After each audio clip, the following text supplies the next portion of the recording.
So in this segment, we're going to be discussing John Curtis having, kind of trying to explain why Nigel Farage's run, especially after he denied it in this late stage. And so I found his analysis quite interesting, as always. Pointing out earlier that one of the Conservatives' principal objectives early in the campaign was try to reduce the Reform vote. Frankly, there has been no sign of that happening in the last 2 weeks. And it may well be that one of the reasons why Nigel Farage has decided to enter the campaign at this late stage is that because he thinks that actually the prospects for his party are rather brighter than they might otherwise be. Indeed, it's worth bearing in mind, Reform standing in the polls at the moment is already higher than it was at this stage at the last election when the Brexit Party eventually withdrew all its candidates. And, the Brexit Party didn't run in a lot of these Conservative candidates, which ultimately helped the Tory party. And so that's one of the important things to remember. That's something he does explain in this video. But more importantly, they are eating away at traditional Conservative voters and kind of those right-wing populist voters, which is great news.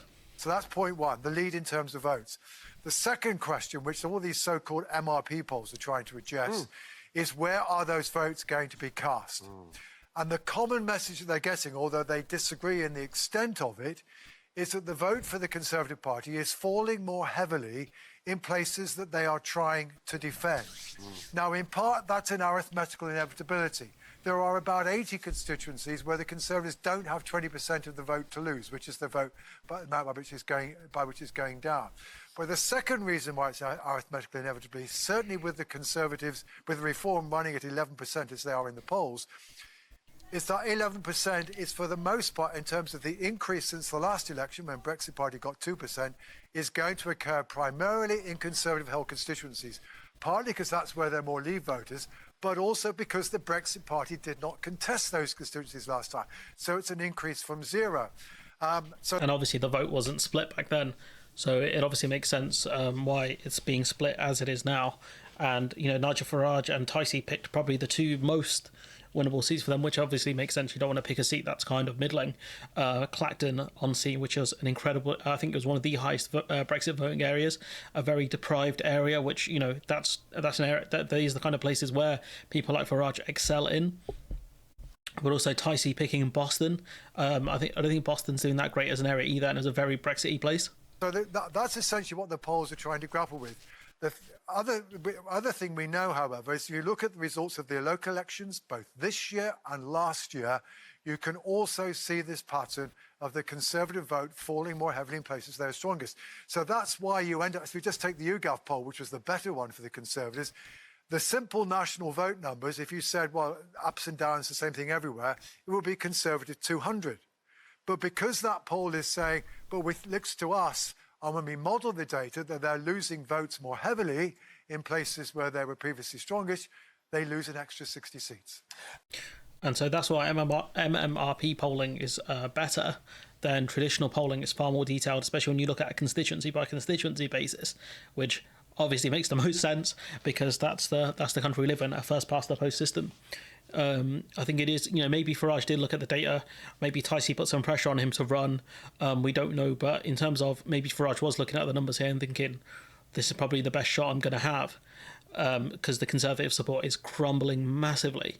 And, I wouldn't be surprised if they did get some donors that might have traditionally donated to the Conservative Party, some of the more kind of right-wing ones. But it is quite interesting, the way he kind of analyses data is really interesting. And really cool, I don't have that, there's a reason why he's big dog when it comes to polling. His analysis is generally pretty on point. And so Nigel, looking at the numbers, thought it's my big shot. But he's going to hopefully lose again to Flipper the Dolphin. But there's a chance, I think a good chance he might win that constituency. And that would be quite interesting if he does. I think, Robert Sears might, said Farage might cross the House to join the Conservative Party and try and lead them. That could be a backdoor way for him to enter the Conservative leadership race, I guess. But it would be interesting to see what he kind of does. I'm really hoping he doesn't win, though. Really hoping. You don't need people like him in Parliament. You need less of that, honestly. But I really hope they split the vote and it just helps the progressive parties out. But Farage smoking that Rishi Sunak and the Conservative pack, it's not looking good for them. And rightfully so, the Conservatives completely botched it, and that's what happened. The right wingers are letting in proper borderline fascistic people into mainstream politics again, and it's nervy. It's very nervy. I think the country should be scared by this predicament because, again, the difference between kind of the centre right and right wingers and right wing populists is that right wing populists will agree with you on certain problems like housing, like workers' rights and things like that, but they'll disagree with you on solutions. So they'll meet you part way and say, look, I agree there's a problem, but the solution is less immigration. That's what they'll say. And that resonates with people a lot better than there is no problem or you're the problem, if you see what I'm saying. And that's why right-wing populists are dangerous. And as capitalism fails, as my old professor Glenn Daly would say, when capitalism fails, populism takes over. And that's what we're witnessing more and more of in the UK, the return of that. It's been a while, almost 10 years since the referendum. And, Farage peaked and then he went. And now he's back again because the system has completely failed. Our economy has failed people. It's just a complete nightmare. But anyways, I'm at risk of rambling on. Let me know what you think in the comments below. Like, comment, share, subscribe. Support the channel on Patreon if you can. And hopefully I'll see you in the next one.